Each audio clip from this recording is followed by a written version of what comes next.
edition of the NBA Outlet Preview Series presented by OTGBasketball.com. Follow OTG on Twitter at OTGBasketball. I'm your host, Nick Fay. Doing this podcast with me, Harris Wichard. What's up, Harris? What's up, Nick? Everything's good. Just really excited to get in this preview series going again. We're looking at team number 21, the Washington Wizards. Yeah, Washington. I think our writers are a little bit on the wrong side of this. I think the Wizards will probably be better than 21. You know, they've got a really talented backcourt, John Wall, Bradley Beal. They made some pretty good signing, a few head scratchers, but, you know, they have talent, and they made a nice trade at the deadline picking up the Morris twin last year. Here's where I think I agree with the writers, because if you look at them at the bottom of the Eastern Conference playoff picture, you always think there's 9 or 10 teams in the West better than that. So I can't put them much higher than this. If you want to give them 1 or 2 spots, fine. But I think John Wall, and we'll talk about him a lot here, he's an all-star, of course, but when your best player your point guard shoots the three, and he got better at shooting the three at 35, so I'm kind of a little bit off base on this. I thought he was more of like a 30 guy, but he's 31 for his career. His jumper has gotten a lot better. He actually had a real good season last year. But outside of him, Beal's inconsistent. They don't really have a ton of perimeter help outside of that. Otto Porter tried to fill in last year, and their bigs are their bigs. I mean, Marc Gortat's okay, but I don't know if they have enough to really be considered a contender. I think a couple years ago they were on the brink of being like a legitimate force in the East, but a 3-time All-Star in Wall. Outside of that, though, I think he needs a lot of help, Nick. I think he needs a lot of help. Yeah, I don't think they're a contender either. I think, though, they'll have a good shot at making the playoffs, maybe as an 8th seed. Okay. I feel like, you know, with John Wall, Bradley Beal, I feel like hopefully he just had some bad luck the last few seasons with some of the injuries, and hopefully he can play a full year. He just signed that big contract. I'm a little bit higher on Gortat. I think he's a good center. Picking up Trey Burke in a trade, I think, gives him a nice little backup point guard depth. And Markieff Morris, who they picked up a deadline last year, played well, and he has one of the best contracts in the NBA. So I don't think they're in a great position to succeed, but the playoffs are definitely an achievable goal for this team. Yeah, absolutely. I mean, they were 41-41 last year. They were in the picture the whole time. I'm just saying, as far as them taking a jump to be maybe where like the Celtics, Hornets, Hawks, and Pacers were last year, that 45 to 48 win team, if they're going to make that jump, a lot of things are going to have to happen right for them. Yeah. No, and the one thing that definitely has to happen is that's Bradley Beal playing a majority of the games. Yes. So – but we know that hasn't necessarily been the case for Bradley. Exactly, and that's the big issue for this Wizards team. And even John Wall staying healthy. Obviously, he plays banged up all the time, but if they can get him healthy and not having to play banged up all the time, maybe take some of the load off his shoulders, definitely help him out. And when Beal has been healthy, he's been pretty good. I mean, he only played in 55 games last year. But, you know, is he one of the more frustrating fantasy players maybe ever? Yeah, definitely. He's one of the most frustrating fantasy players and, you know, real-life players, too, from a Wizards fan's perspective. You know, Beal looks at times like he has the potential to possibly be a top 5 guard in this league. He can play both ends, handle the ball, shoot. He can really catch fire as a shooter. So, and then sometimes, you know, you don't even know what's going on with him. He looks frustrated. He's having these weird injuries, and he's missing a ton of time. So, frustration from a lot of perspectives on Bradley Beal. Definitely. So, and then let's talk about their small forward position. How are they going to solve that? I think they're going to bet on Kelly Oubre Jr. You know, I think he showed some good stuff in Summer League. They tried Otto Porter last year. He had some good stretches. He also had some bad stretches. So maybe they're going to hand that over to Oubre Jr. later on in the season, maybe start Porter early on. But I think Kelly Oubre Jr. gives them a nice little element that I saw in Summer League. Well, then you got the kid that you were talking about earlier before we were on air, the kid Satoransky, who they drafted in 2012, and now he's finally on the roster. Yeah, bringing over an international player that they've been sitting on for a while. Maybe can give him some help with the wing position. Yeah, 6'6", 200 pounds. Didn't play a lot in the Summer League, but maybe a body that they could use at the 2 or 3 because they definitely need perimeter help. Yeah. Especially if Beal misses time. Talking about perimeter help, they did make a trade this offseason. They traded for Trey Burke. Burke really didn't work out in Utah, so maybe a change of scenery will work out for him. They signed Jan Mahimny from the Pacers, who had a great season last year. The signing just doesn't make much sense considering they have Gortat, and you can't play Mahimny and Gortat together. So that's a little bit interesting. Andrew Nicholson, that's not a bad signing. Nice player to have on the bench. Jason Smith. It's tough to see, Mahimny, Smith, and Gortat all getting a lot of time. So, I guess Smith is maybe their fourth or fifth big. Yeah, Smith's not going to play a lot. Yeah, so, what do you think about the Mahimny signing, though? They have Gortat and then they go and waste the money on Mahimny. Do you think it makes sense? They needed something there. No more Nene, right? No more Nene. Where is he now? Oh, that's a good question. Yeah, listen, out of the picture, not really relevant. So, yeah, I like the Mahimny signing because they need a presence in there. Gortat, again, they're very similar. What's crazy is both of them have played in the league for 9 years. Both of them are 6'11". Both of them are around 240 pounds. So they're very similar. Gortat's more of the offensive minded, and Mahimny doesn't really want to give you that. Just to give you an idea of what the Wizards are going to be dealing with. Mahimny's a guy that averages he's a guy that averages 9 a game, right? On a good game, he'd give you 12 or 15, but he's more of the defensive type and the rebounding type, right? And Gortat's a guy you could throw it down there, and Gortat's going to score it for you. Gortat's he's a good pick and roll partner with John Wall. Yeah. He's gonna score it for you. So different players, but I think Mahimny's going to work in Washington because I also think Wall and Beal and those guys will compete. And, I think this team's going to make the playoffs. I think they can make the playoffs, man. Yeah, no, I know I was right up. 21 is not like you want to give them 19 or 18, but you don't have to be a top 16 team to make the playoffs in this league. You could be. A lot of people wanted the format to be 1 through 16 East West, but the West is probably going to have 10 or 11 teams better than those top 8 teams in the West. In the East. So you could be at 18 or 19th best team in the league and still make the playoffs. Yeah, that's very true. I will say this, though. I think the East is slightly starting to catch up to the West. A little bit last year, the 8 seed was pretty good in the East as far as win-wise compared to previous seasons. And, the competition's getting a little bit better in the East as we progress. So hopefully we get some more balance in that aspect. Absolutely. But, yeah, what's moving on to? Departures, the Wizards and all these guys they picked up. They did lose Allen Anderson, who had a lot of injuries in Washington, didn't really work out. Jared Dudley went and re-signed with Phoenix Suns, a former team of his. Right. He had some good minutes there, so that was kind of surprising. Drew Gooden, he would come in randomly and give him some jump shots off the bench. J.J. Hickson's not much. You're right. Kind of towards the end. Ramon Sessions, he played some good minutes for them. Same with Garrett Temple, but nothing huge that they really missed out on. Yeah, man. It's going to be a solid year for Washington. I think Wall, and as we talk about the guys that have to step up, it's not going to be Wall because what Wall is going to bring. It's going to be the other guys. Yeah, we're talking about guys that need to step up. I'm naming one guy, and one guy I think has a huge impact and the ability to change his team, and that's Bradley Beal. Yeah. Bradley Beal plays 60 or 70 games, and he's healthy. He plays both ends of the floor consistently. He gives, he takes a lot of pressure off Wall, and he provides them to have one of the best backcourts in all the NBA. Yeah, that's a terrific point. I'm going to say Gortat, but I'll say Otto Porter Jr., some of their draft picks. Let's just stick with the small forward. Someone is going to have to establish himself as the 3 on this team, and I don't know who it's going to be. But for my selection on this one, I'm just going to say someone has to solidify the 3 role for the Wizards. Excuse me. I'm going to go with Kelly Oubre Jr. I think later on in the season, I think he could be the starter.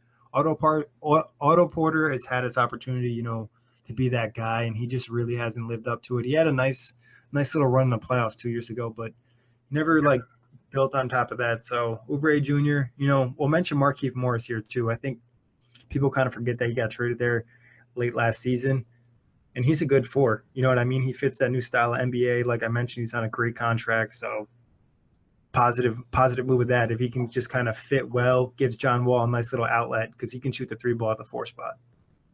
Yeah, definitely. And I haven't seen much of Oubre. He played in 63 games last year, but only 10 minutes a game. So the jury's still out, but he played a year at Kansas. He's still 20. So I like the summer league play. He looked like he was, ready to take a next step. He was aggressive, ready to attack, and he didn't mind having the ball, which is always something Yeah, good this for a is young his player. second summer league. Yeah. Oh, yeah, you're right. He averaged 19 a game in the summer league. You're right.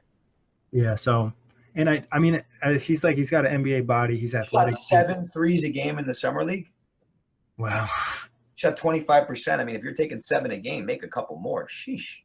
I guess it's your time to work on something, though. So. Yeah, it's true. I mean, he had the green light, and that's not the green light. That's the ultra green light, as I call it. Two guys in the league that have the ultra green light. He will not have it in the NBA. Trust me. John Wall doesn't even legitimately have it because he doesn't shoot that way. There are like 3 guys, Curry obviously being one of them, maybe Thompson, but there's only a few guys that have an ultra green light. And it could do an amazing thing for your confidence. Like him going into the summer league and shooting 7 threes a game is going to help him in the future. He's going to feel more comfortable, jacking it up. Yeah, you're right. Listen, you don't have to tell me twice. I'll always jack it up. But it's some of these guys, man, they struggle with their confidence. Yeah, no, that is a really underrated aspect, the mental aspect and the confidence aspect of an NBA player. Look at somebody like Darren Williams, confidence after, some injuries, and then he never was able to get back to the level. Well, I think with Duran, and not to get too off topic, and this happens with a lot of guys, he kind of screwed that situation up in Utah, and he was good. Better than anybody because you're a big Nets fan. He was good early, but once he got hurt, and he was just a different guy. Yeah, and then the stories you read about him afterwards, and just the attitude that he had, he wasn't setting himself up for success. Yeah, that's true, man. That's very true. But no, hopefully Oubre, and back to Oubre Jr., hopefully he could solidify that spot because if they went with Gortat at the 4, and I think Gortat could guard some power forwards in this league because he's athletic, you could be looking at a lineup of Wall, Beal, Oubre, Gortat, and Mahimi, which could be pretty solid for them. Yeah, it's just so tough to play Duke bigs now that with so many teams going small, you'd really have to have Wall and Oubre Jr. to really step up as shooters. Yeah, definitely agree, 100%. But you know what? Sometimes you have to make teams match up with you. Exactly, that's a good point. Match up with them. I mean, I see your point too. I see both sides of it. The Cavs and Warriors have been battling that for the last 2 years in the finals. But it's the jury is still out. You could still play a Duncan type guy at the 4. You just have to know that he's going to have to step out and guard Draymond Green shooting a 3 ball. So it's really just about personnel, because if your point guard's really fast, like Wall is, he can make up for a lot.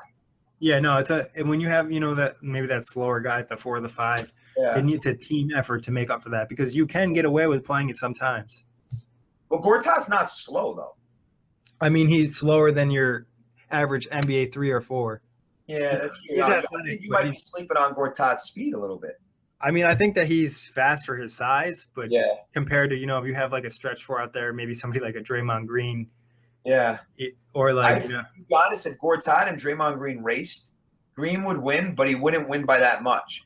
So, Gortat's an athletic guy for them. He's versatile. He can play the 5. I think he might be able to play a little 4. But when you have a point guard like John Wall, who's probably a top, other than Westbrook and maybe LeBron and throw another guy in there, John Wall end to end is probably, the fastest guy in the league.